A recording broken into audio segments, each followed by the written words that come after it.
Episode of The Breakdown. I'm Mike. And I'm Austin. Daniel Jones? Are you serious right now? They drafted Daniel Jones with the 6th pick? I mean, he's not a good coach? Yeah, and he bought a bunch of new players. Now they're good this year. Damian Lillard is a top 5 player in the NBA right now. Hands down. Michael Jordan is the greatest player of all time. Welcome to this episode of The Breakdown. I'm Mike. And I'm Austin. Man, we have a great show prepared for you today. NBA Draft Lottery happened last night. Yes, what an exciting time to be alive. And I think we have a winner in the building.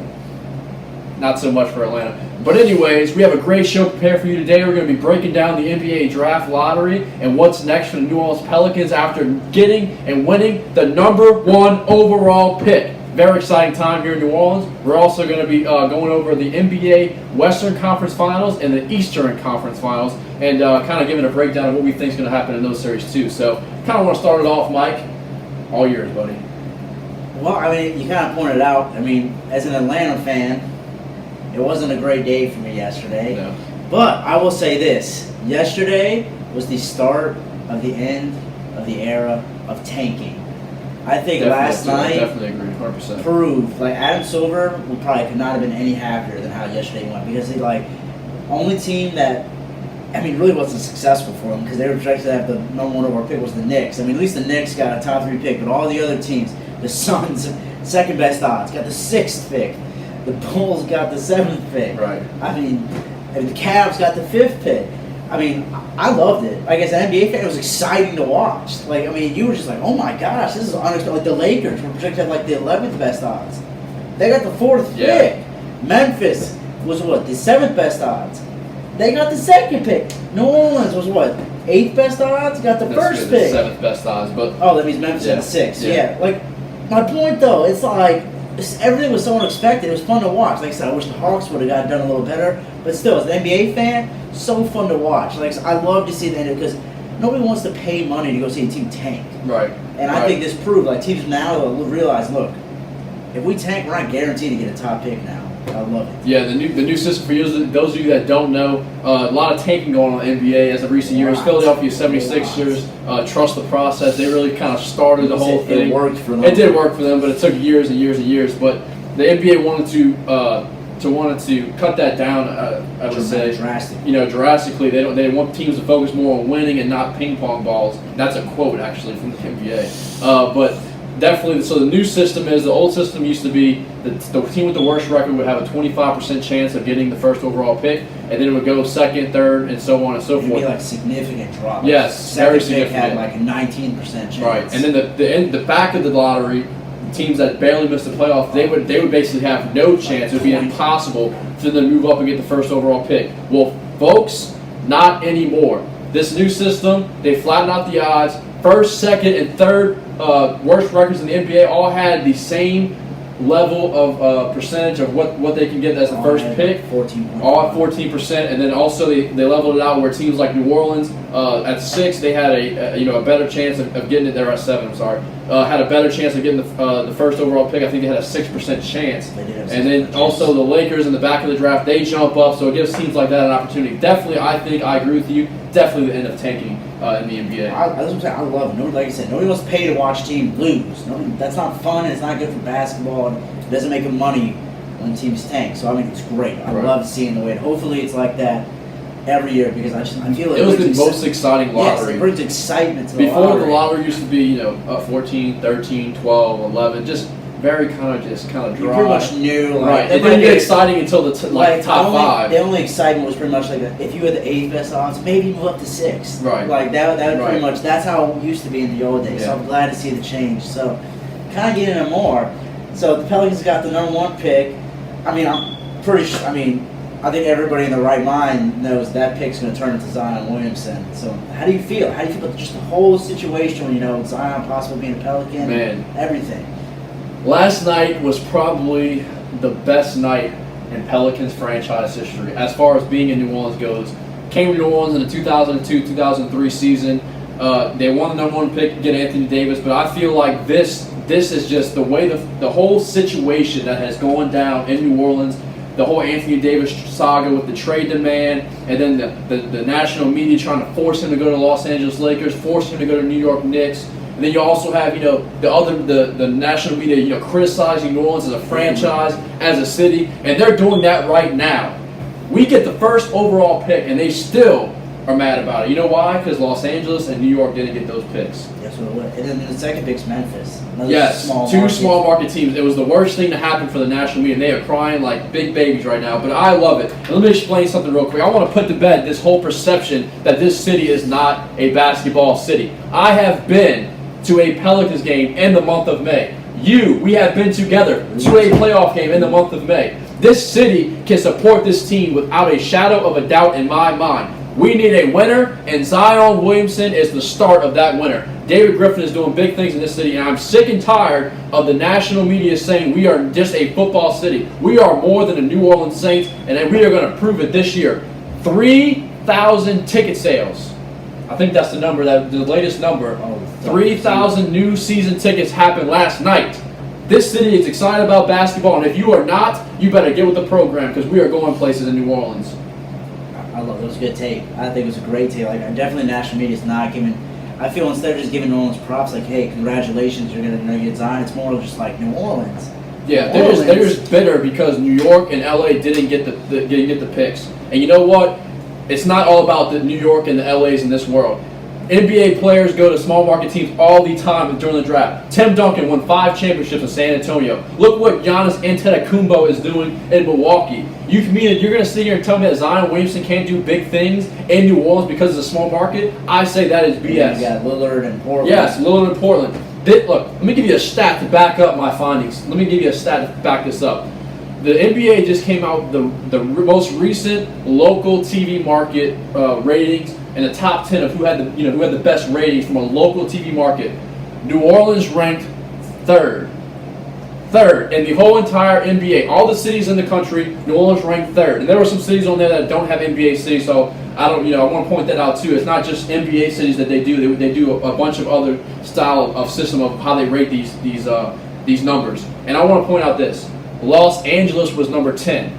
So for you to sit here and tell me that, like I said, Zion Williamson can't make money, can't have shoe deals, can't have success in New Orleans, I say that is nonsense. Absolutely nonsense. So, dude, I am so excited about this. I cannot wait. I wish the season started tomorrow. I'm so excited, dude.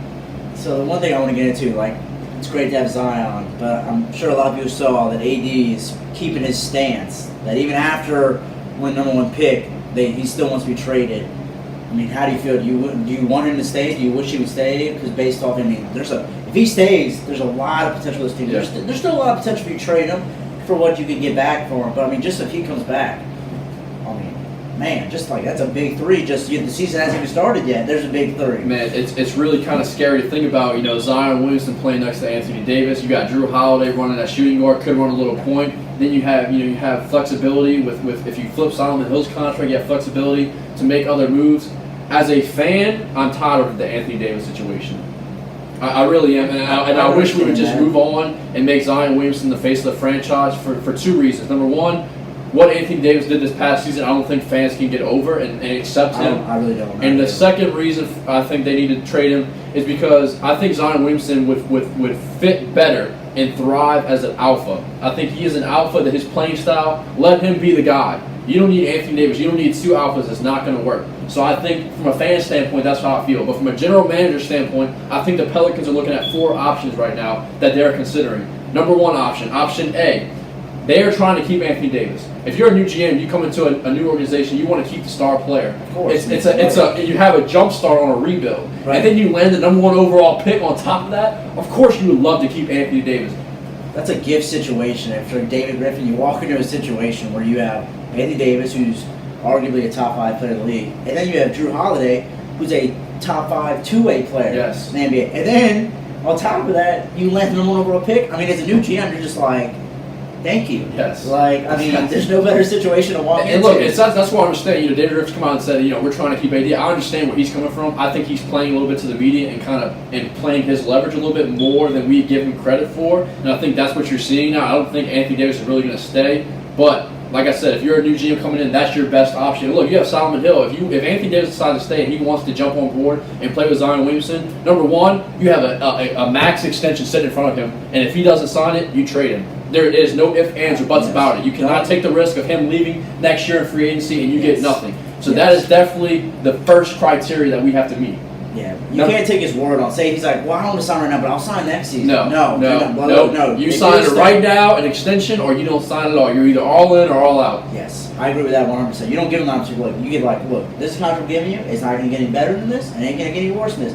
But it's only going to be from now until the season starts. Right. If you do not sign this deal, we will trade you. Right. Because we are not, like you said, we are not risking. And if you wait too long in the season, you will get less. Because no team's going to want to trade for a guy as a rental. Right. Like, nobody's going to give up their house for a rental. It's just not going to happen. So I agree 100%. Like, you sign this now, or exactly. good luck to you. And look, that's option A. And like some of those trades that we're talking about, those trades that I'm getting ready to discuss, they will get worse if you don't make them right now. So option A, going back to option A, you keep Anthony Davis. You have Zion Williamson, of course, number one overall pick, Drew Holiday. Then you have Solomon Hill's contract. You flip that in the offseason, you're looking at $25 million in cap space. That's close to a max deal. You can go out and maybe get a Kemba Walker. You can go out and maybe get another point guard. You can go out and if you want not get another star, you go out and you reload the bench and you put together the best team around this young core. And I think that could be a very winning team next season. Absolutely agree. I think another big trade is I think everyone wants to talk about now is, I mean, the trade to New York is still a possibility because you have to think. If you say you trade AD, let's just go from a pick standpoint, and I'll get into maybe some guys you can throw on. From the pick, you can either get Morant or RJ Barrett. Right. I mean, both those guys, you figure Barrett could start at the 3 because you have Drew at the 2, and then John Morant could, obviously be the point guard who right now the Pelicans don't have. I think, like you said, Drew kind of is going back for Alpha Payton this past year, but he's a free agent now. So, I mean, that would be a win. And then plus you have guys you throw in like Dennis Smith Jr. could be thrown in, Kevin Knox could be thrown in. Frank Ntilikina could be thrown in, and then future picks could be thrown. Mitchell Robinson could be thrown. So, and then then you have the Lakers also could still be in. But now that they got the 4th pick, which granted after the top 3, it's kind of like, but still the 4th you can still get a good player at the 4th pick, and you can still ask for Kuzma, Lonzo, Brandon Ingram, which even though Brandon with the medical is kind of scary. But the 4th pick may make up for that injury concern. Right. If the Lakers don't get the 4th pick, they're out.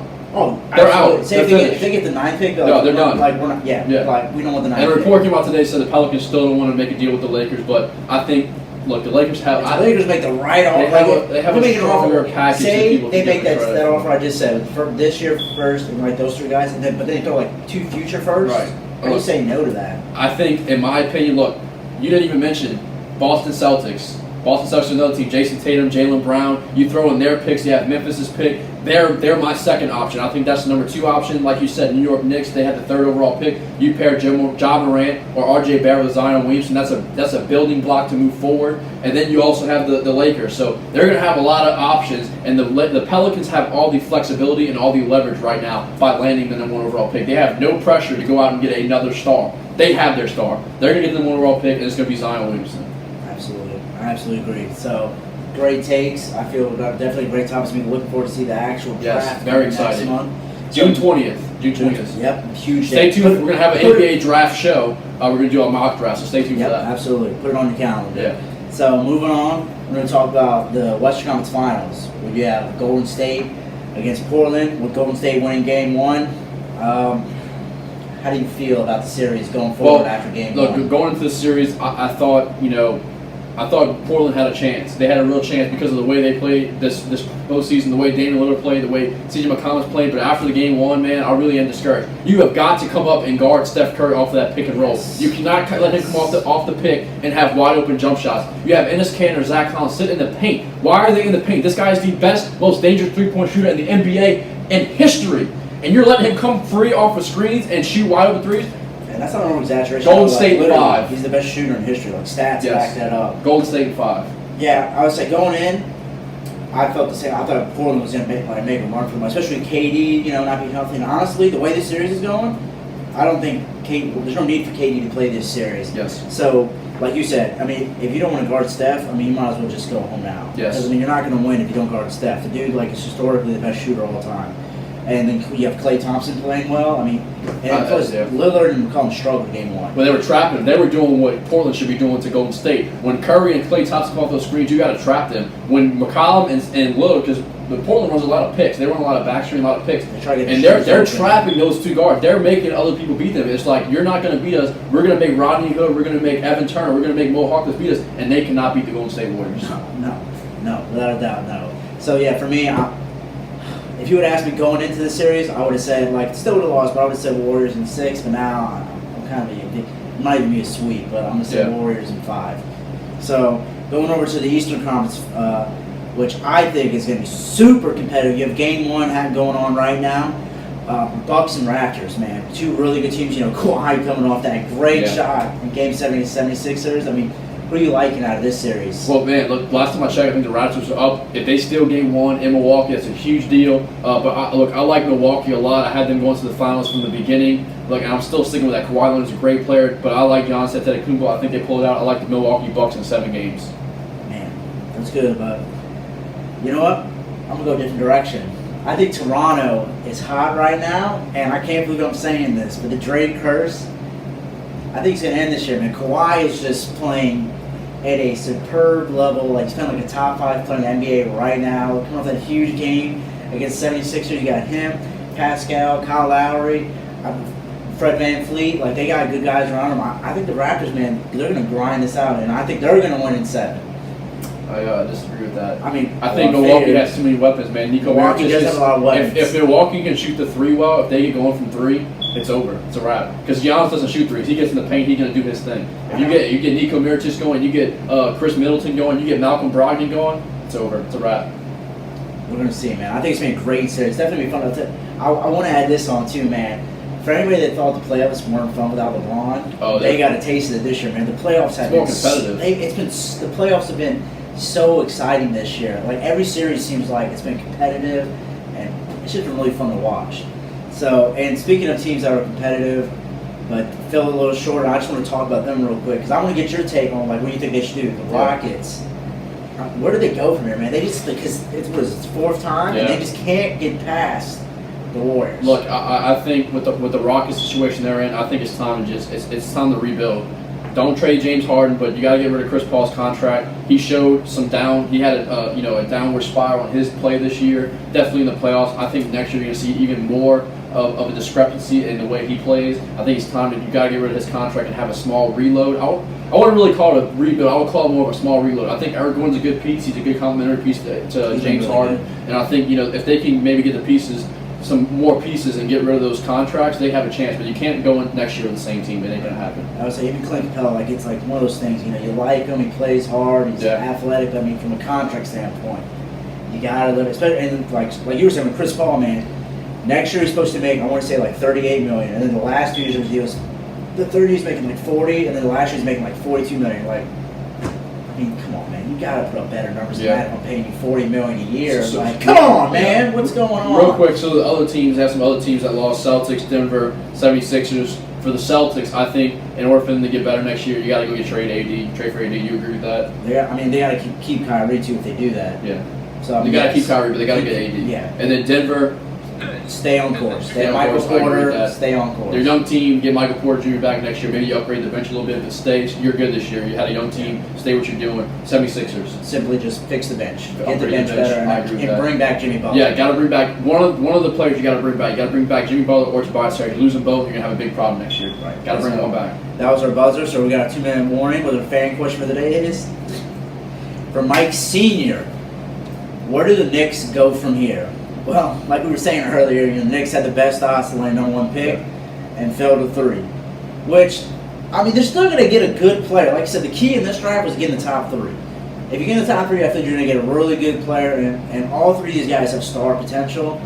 So, but for them, the big thing is free agency. They have to find a way to get either a Kyrie, a KD, AD in a trade, or even maybe like a Jimmy Butler. Just you gotta get somebody. Yeah. You gotta get somebody to come to New York. And I think, James Dolan says, well, I'm gonna give a star something just to get somebody here. All these Knicks fans, oh my God, the sky is falling in New York. You guys are fine. The third pick is perfect. R.J. Barrett might be the best player in this draft. You don't know. The first, John Morant. or John Morant too. So you have some guys that can, and John Morant might be the best player in the draft. So that's what I'm saying. You have guys that are there. You can go get those guys. It's fine. Relax. Everything is going to be fine. I know you didn't get Zion Williamson, but hey, you could get Anthony Davis. That third pick looks very attractive for the. They have 2 max. Yes, spots 2 max here. Not spots. 1, 2. So they can sign 2 stars. I think the Knicks, they're fortunate to turn around. If they pull off the Anthony Davis trade, then you know, see KD or Kyrie be like, Somebody's if they get AD. That's Like I said, attractive. somebody's going to get there. Like you said, whether it's even like a Jimmy Butler Yes, or or Kemba. Kemba, or Yes. if somebody is going to get or there. to even like us, if look, Small if spot. you can't get those guys, and say you get Anthony Davis, or you got Tobias Harris sitting right there, that's a good complimentary piece too. You got Right. Dennis Smith Jr., you got some other players. Look, the third pick is very attractive. You're going to be just fine. Yeah, I think the Knicks are going to be fine. So they just need to stay where they're at and just do what they need to do. Yeah. Like don't panic. You're going to be fine. Right. That's our buzzer. So man, what a great That was show. a great show, man. So without a doubt, so make sure you stay in tune for next week. We're going to cover more NBA playoffs and any big news that happens around the world. And congratulations to the New Orleans Pelicans, all you Pelicans fans out there. Greener pastures are on the horizon. All right, see y'all next week. All right, guys.